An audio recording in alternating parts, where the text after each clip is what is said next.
legítimo que el Estado aparezca, en todo caso, pero si va a aparecer, que sea con cierto consenso en torno a decir, bueno, por lo menos que se eviten estas situaciones. Pero eventualmente va a suceder, como sucede cualquier fenómeno de la humanidad.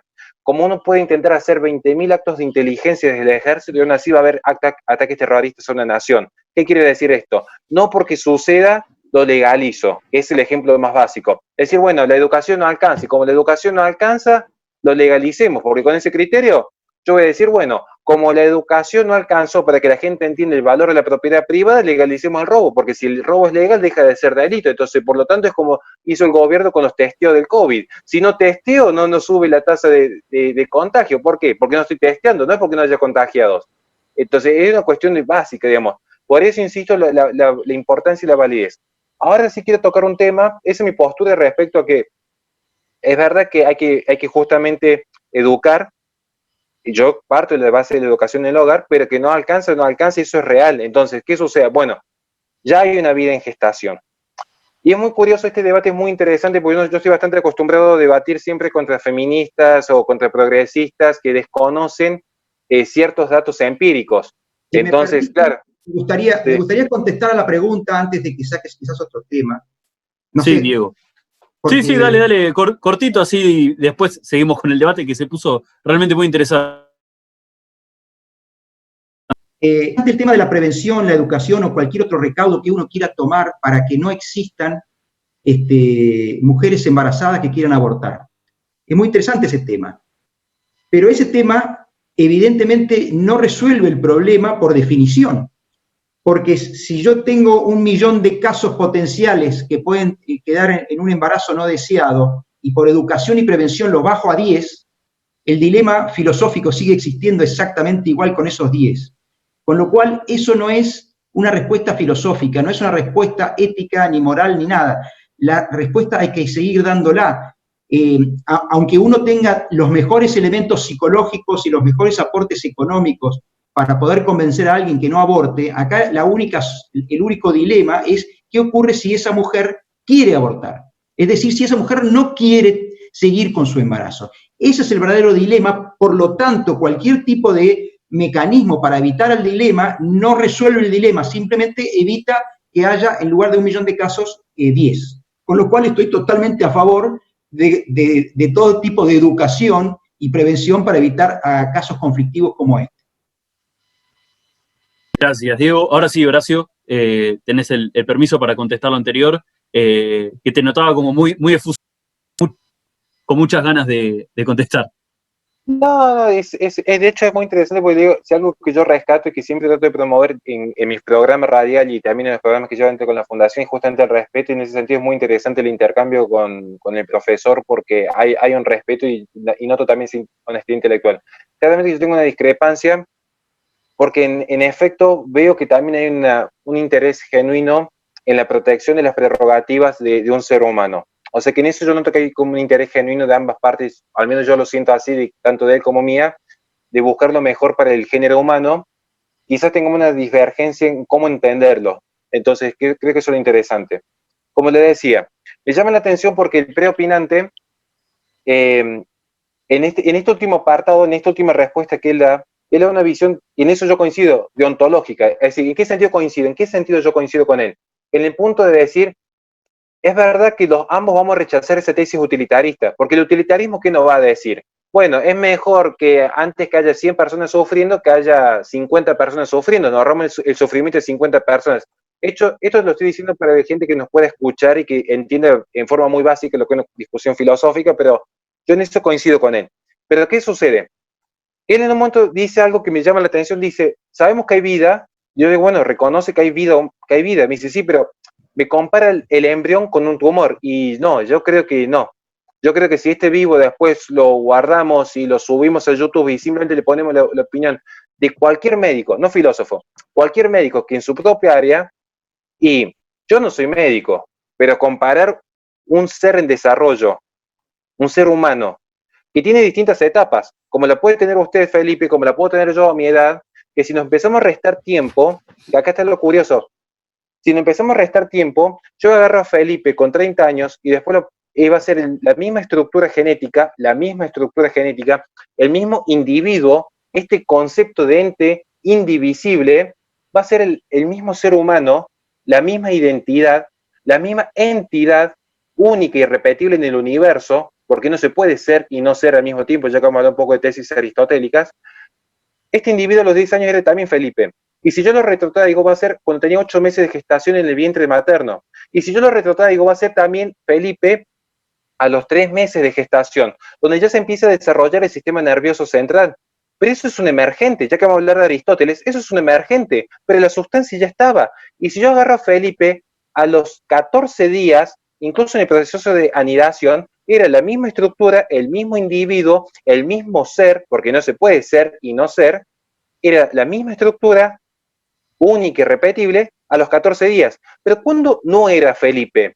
Cuando la estructura genética de los gametos aportantes masculinos y femeninos estaban aislados, ¿se entiende?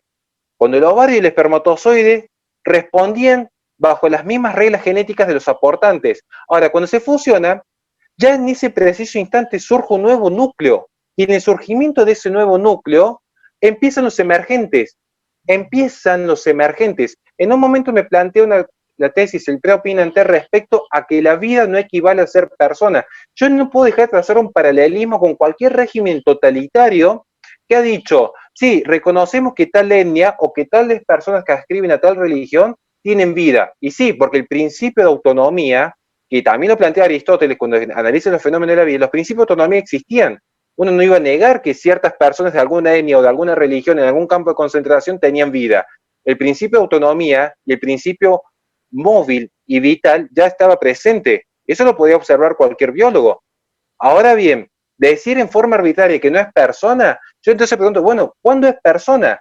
¿En qué momento mágico un objeto inerte, porque si no es vida humana, no es, ya establecimos que no era vida ni animal ni vegetal, o sea, claramente que era vida humana, bueno, ¿en qué momento este objeto inerte, por arte de magia, pasa a ser persona? Porque persona, que es un concepto eminentemente jurídico, es delegar que la voluntad política, entiéndase, la voluntad política, como que se sienta Vélez Sarsfield acá y dice, bueno, a partir de este momento se es persona. Y me llama la atención ese corte arbitrario que se hace, que no es persona. Yo digo, ¿por qué? Si lo establece la propia Constitución cuando reconoce el Pacto de San José de Costa Rica, lo reconoce el propio Código Civil, y el de ahora con todos los avances genéticos y el de Vélez Sarsfield, que también era liberal. O sea, en ese sentido ha sido bastante congruente en nuestro Código Civil.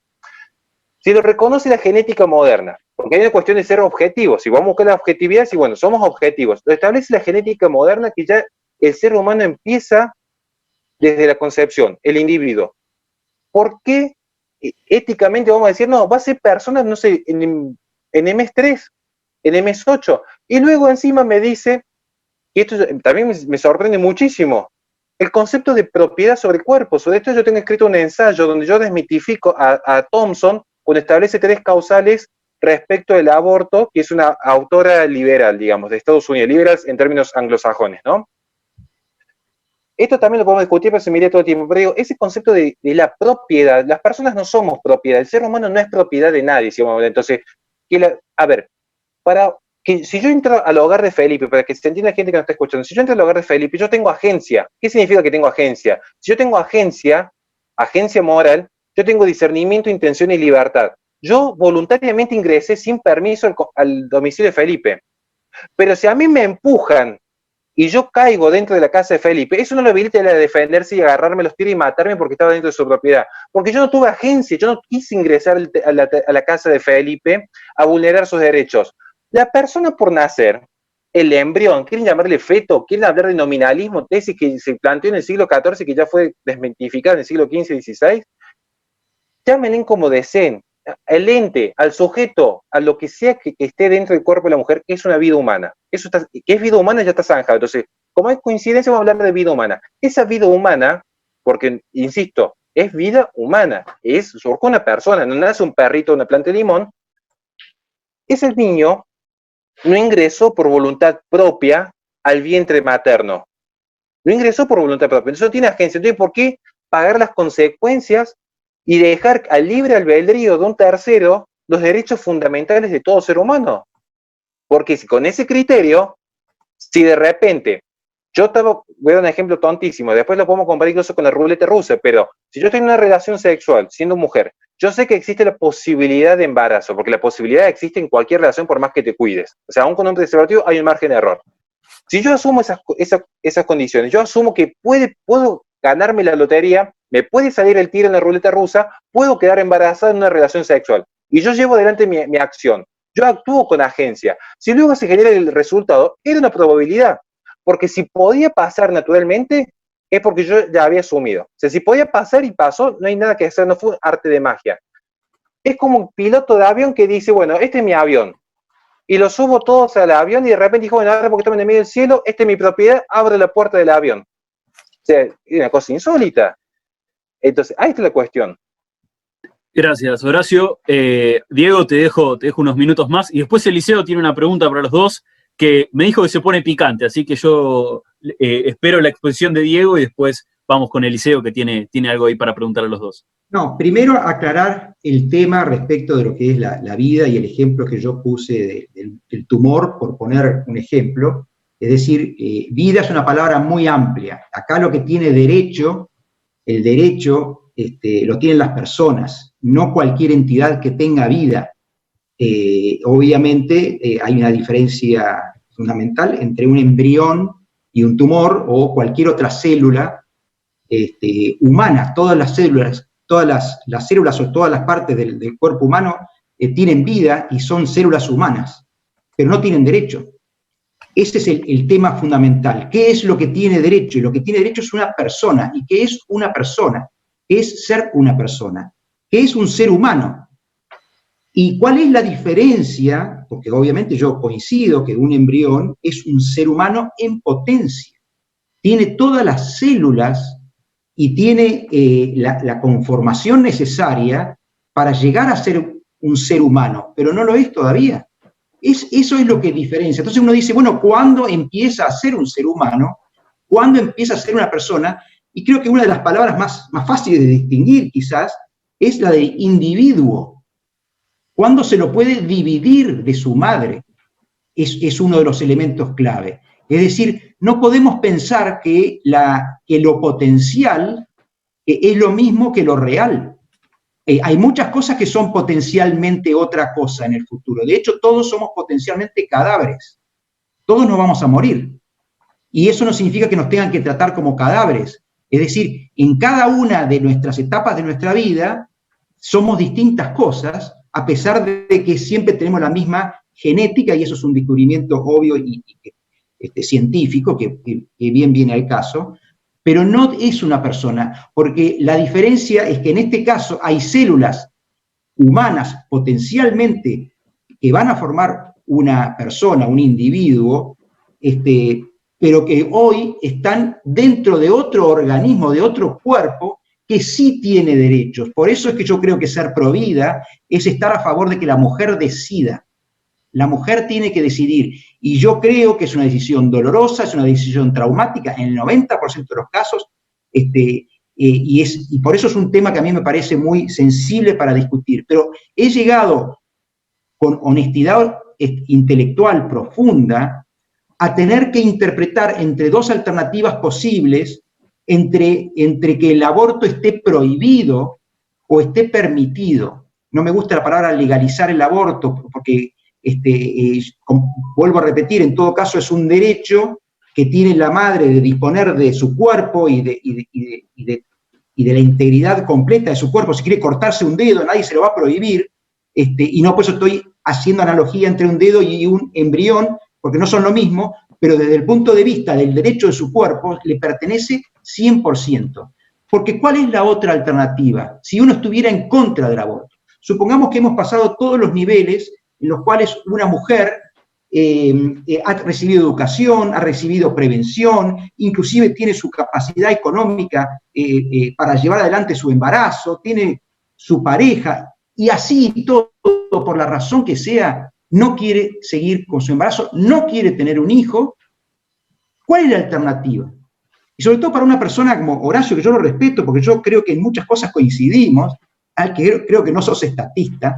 Es decir, creo que no pretendemos que el Estado vaya a todas las personas a lograr su felicidad y a darle lo que necesiten, entonces, ¿cuál sería la alternativa si prohibimos que esa persona ejerza su derecho de seguir con su vida de otra manera y no con un hijo? ¿Qué alternativa tendríamos? Tendríamos que penalizarlo, por un lado. Por otro lado, tendríamos que de alguna manera controlar que esa persona no haga desmanes, que siga con su potencial de la forma médica recomendable para que su hijo sea sano y que no se drogue, que se alimente perfectamente. Es decir, la alternativa a prohibirle a esa mujer, sea pobre, rica o quien sea, tomar una decisión distinta para su vida futura, es inimaginable, es abominable, es difícil de imaginar. ¿Cuál sería la alternativa? Porque el único sentido que tendría estar en contra de la decisión de la mujer, es decir, del aborto o de la interrupción del embarazo, sería alguna alternativa de sometimiento, persecución, obligación, control, penalización, que para mí son aberrantes, que van en contra del derecho a la vida de una persona que realmente existe, que realmente nació y que ya está viviendo su vida y que puede tener sus proyectos, y que esos son los derechos que tenemos que respetar. Gracias, Diego. Le doy el pie ahora sí a mi compañero Eliseo Bottini, que, Eli, espero tu pregunta para los chicos, a ver si se activa de una vez el se picó. No, bueno, me parece que esta ha sido una noche de aprendizaje más que nada, no sé si tanto de buscar rivalidad. A mí me da la sensación de que el argumento de que la propiedad del cuerpo o de la vida de una misma persona está relegando a la que está adentro, ¿no? Ahora, la alternativa que pregunta Diego, mi pregunta es básicamente para Diego, es muy cortita y aunque creo que ya lo dejó claro, pero pareciera ser que como planteó la cuestión Diego recién, la mujer ha sido obligada con un revólver en la cabeza a tomar esa decisión para su vida. Y el hecho de que haya tenido una criatura en la panza, porque es una vida, y ambos están de acuerdo en eso, me parece un punto de partida espectacular, cosa que el feminismo no puede entender o no quiere tocarlo. Ahora, partiendo de la base de que es una vida, ¿cómo podemos estar a favor de que una persona termine con esa vida? Ahora, la pregunta en esencial, Diego, es, ¿vos estás en contra entonces del Código Penal actual, que penaliza a la mujer que aborta, a pesar de, y con independencia de la violación o de los problemas? Una mujer que aborta libremente, aunque tenga los beneficios económicos para hacerlo, tendría el derecho de hacerlo por el hecho de continuar con su objetivo de vida. La pregunta es, primero, si estás de acuerdo con esa penalidad, y segundo, ¿no tendría que haberlo pensado antes la mujer en su objetivo de vida? O sea, obviamente estoy en desacuerdo con cualquier penalidad hacia una persona que decide abortar. Estoy en desacuerdo, porque creo que el único derecho que está en juego es el derecho de ella a decidir qué es lo que hace con su vida. Respecto en algún momento mencionaste, claro que acepto que un embrión son células vivas y que es un ser humano en potencia, claro que lo acepto, pero no es una persona y por lo tanto no tiene derechos, no puede tenerlo. Uno podrá discutir, ¿y qué pasa 5 minutos antes de nacer? Que es una pregunta que yo, honestamente, también me puedo hacer. ¿Tiene derecho una madre a abortar 10 minutos antes del parto? Eso es una cosa, digamos, atroz, pero nadie puede negar la diferencia que hay entre un embrión, que es un ser humano en potencia, y negarle los derechos a un ser humano real. Es decir, estamos enfrentando el derecho de una persona real o una persona potencial, y mucho menos si además la gestación es relativamente breve. Poner en igualdad, además uno es anfitrión del otro, es decir, uno está necesitando de la vida del otro. Pero la única forma de dirimir esto, por esto que no es estar a favor o en contra de la vida, es estar a favor o en contra de los derechos de las personas. Y por eso es que yo creo que ser pro vida es mi posición, porque yo defiendo a la persona que es real y que existe y que vive en este momento, versus un potencial. Y no sé cuál es la última parte de la pregunta que me habías hecho. Me preguntaste por el... Porque vos planteabas el hecho de que la mujer no pueda continuar con su objetivo de vida, que en su caso sería no tener al bebé, digamos, matar a la vida que lleva adentro. Ahora la pregunta es por qué no la hacemos responsable de su acto anterior, porque ella tomó la decisión, entendiendo en el marco de una mujer tomando la decisión libre, no que ha sido violentada o violada, sino una mujer libre. ¿Por qué no nos enfocamos en la responsabilidad previa que tuvo en gestar a esa vida y que ahora decide asesinar? Mira, en primer lugar, digamos, no acepto la palabra asesinar, porque asesinar, matar una célula o matar un embrión, algo que no es una persona, no es un asesinato.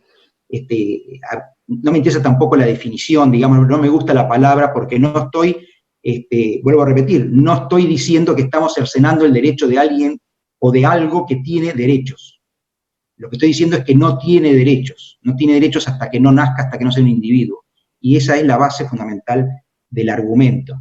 Porque si le diéramos derechos, estaríamos socavando los derechos de una persona que sí existe y que ya nació y que tiene una vida. Es decir, uno no se puede llamar provida a alguien que no respeta los derechos de las personas vivas, nacidas, independientes, individuos. Hay que aceptar que ese es el conflicto. O sea, no se puede tener una posición diciendo yo respeto las dos vidas. Es mentira. Primero que no hay dos personas que tengan derechos. Hay una persona que tiene derecho y hay un potencial que todavía no lo tiene. Lo podría tener. Ahora, penalizar a alguien por haber quedado embarazado, eso ya sería, me parece a mí, demasiado lejos. En primer lugar, que obviamente no lo podría aceptar porque no estoy aceptando los derechos de algo que después estás considerando que es un asesinato. Yo no lo considero. Pero yo no penalizo, digo, igual no estamos penalizando a alguien por quedar embarazado, sino por el hecho de querer desterrarlo de su cuerpo como si fuera una parte más de su cuerpo, y no lo es porque tiene ADN propio. Entonces, al tener una vida, esa es la pregunta. Digo, pero volvemos al mismo argumento. Más en su acto y no en el hecho de lo que hoy está tipificado como delito en el Código Penal. Volvemos al mismo tema. Si no es una persona, no tiene derechos. Y si no tiene derechos, entonces no está cercenando ningún derecho. Perfecto. Ahí me gustaría aprovechar la pregunta, porque Sí. iba tomando nota y me pareció muy, muy curioso, digamos. O sea, Perdón, Horacio, tenemos pocos minutos, así que respondé si querés en breves minutos, así redondeamos bien el tema. Disculpa. Perfecto. Bueno, yo creo que ya finalmente, como para ir también creo que cerrando el debate, incluso ha quedado bastante clara la postura de los dos.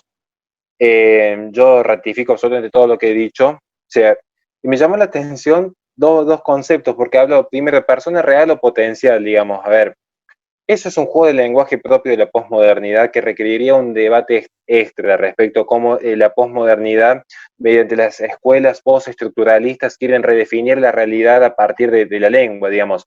Porque me están diciendo, por un lado, que es su cuerpo, la mujer es su cuerpo. Bueno, miren, yo no soy un especialista en medicina. De hecho, yo soy un simple empleado privado, padre de familia, que escuchó los latidos del corazón de su hija al poco tiempo de saber que iba a ser papá. Entonces, yo no soy un experto en medicina, eso está clarísimo. Pero les puedo asegurar que yo nunca he visto una mujer con 4 brazos, 4 piernas, 2 ADNs, 2 cerebros, y sin embargo una mujer embarazada, si yo hago una radiografía completa, lo tiene. Entonces, ese concepto de que un solo cuerpo, no, uno cuando habla de la individualidad se refiere a una estructura genética única y repetible. Entonces, ahí ya hay un individuo que no se puede dividir. Pero esa respuesta yo le iba a dar en un momento, porque claramente que es algo real. Ese embrión, se le quiere llamar feto, vida, persona, sujeto de derecho, como le quieren llamar, a mí nominalismo no me interesa. Pero que existe, existe. A ver, yo cuando escuché la ecografía de mi hija, no me pusieron un CD grabado de antes. O sea, lo estaba escuchando, lo estaba viendo en la ecografía. Entonces, que existe, que hay movimiento, existe. En todo caso, si no quieren respetarlo, bien, me pareció una postura bastante honesta la del preopinante respecto a lo que dice, sí, que lo respeten hasta que nazca. O sea, que hay personas después del nacimiento, dice, y lo acaba de decir. Entonces yo digo, bueno, está bien, yo en ese sentido valoro su honestidad porque digo, para él hay vida humana, hay persona, vamos a decir, hay persona después que nace. Bueno, miren, mi hija cuando nació, si yo la dejaba en un baldío, se moría. ¿Por qué? Porque cualquier ser humano, salvo en esas ficciones de Robinson Crusoe, que por ahí citan algunos trasnochados, pero cualquier ser humano necesita de la sociedad. O sea, que esa idea de atomizar el individuo y creer que un individuo es porque se vale por sí mismo, ni siquiera los adultos, salvo en algunos cuentos de ficción, digamos. Todos vivimos en sociedad, todos dependemos de todos. Eso es algo real. De la cooperación o de la tiranía es una discusión política aparte, pero que vivimos en sociedad desde el vamos. No es que el hombre nace libre y un ser autónomo que se puede tomar decisiones propias, porque un bebé no toma decisiones propias. Entonces, lo que está claro es que al menos hay cierta honestidad y que es congruente con lo que plantean muchísimos espacios políticos al día de hoy de legalizar el aborto hasta el 9º mes, porque al menos la duda está. Porque esa es la cuestión de fondo. Porque insisto, si uno toma el punto de partida de que hay vida desde la concepción, vida humana, personas, llámenle como lo quieran, como el punto de partida, va a ser mucho más congruente el respeto irrestricto a esa vida que si yo quiero empezar a conjugar factores como la libertad y el derecho a la mujer, porque ¿qué pasa si la mujer de repente a los 2 meses no quiere amamantar más a su hijo? Me van a decir que tiene derecho a dejarlo tirado porque está entorpeciendo con el proyecto de vida de la mujer. ¿Por qué la mujer tiene que estar esclavizada de una vida que no quiere? Y uno dice, no, porque ya nació. ¿Y qué diferencia había con un mes antes que nazca? Sí, el mismo ser, el mismo ente. No le voy a poner nombre porque me van a correr con el nominalismo. El mismo ente. Un mes antes de nacer, un mes después de nacer, es la misma persona. Y si me retrotraigo en el tiempo, es la misma de cuando fue concebida. Entonces, lo que yo propongo justamente en ese sentido es, cuidado con esos discursos de la libertad absoluta y restricta y atomizada de la persona, porque en el fondo lo que subyace es, hago lo que quiero considerando que las demás personas son propiedad. Y van a decir, no, porque no es propiedad, porque no es persona, porque no es un ser humano. Bueno, yo entiendo las discusiones filosóficas, yo ya planteé que mi postura deontológica, de moral objetiva, reconoce que sí existen jerarquías de valores, porque si ya de por sí uno está opinando en este programa, es porque en mi escala y mis axiomas, la oportunidad de hablar y participar estaba por encima de no hacerlo. Entonces, que existen jerarquías en uno mismo y en la sociedad también. Luego, la discusión que ustedes deseen plantear. Pero yo cierro ya finalmente diciendo esto. Atentos a esta cultura del descarte, donde las personas pasan a ser mera propiedad de los demás. Atentos a esta cultura del descarte porque esta es la tesis de mi libro. Y hoy se puso en manifiesto. Esta idea de, bueno, podemos incluso hasta discutir, ya ni siquiera discutir el aborto hasta el 3er mes, sino hasta 5 minutos antes que nazca. Y entonces, ¿qué nos lleva después a decir, y 5 minutos después que nazca, por qué no? Si el bebé tampoco se puede valer por sí mismo. O si lo van a, con este concepto de la persona atomizada que no se tiene que hacer cargo de una vida en la panza, bueno, ¿y por qué se tiene que hacer cargo fuera de la panza? Si no quiere amamantar la madre, ¿quién lo va a amamantar? ¿Vamos a obligar a un tercero usando esta tesis? ¿Vamos a obligar a una mujer que el Estado se haga cargo del bebé abandonado? Porque si empezamos a indagar un poquito fino, veríamos que tarde o temprano, por algo, es que no terminan proliferando estas tesis, digamos, porque históricamente, desde Pérez Sarfi, que era liberal, hasta la genética moderna, todos han coincidido que viene de la concepción. Por eso me pareció bastante extraño en este sentido, pero está bueno en ese sentido la honestidad intelectual que hubo.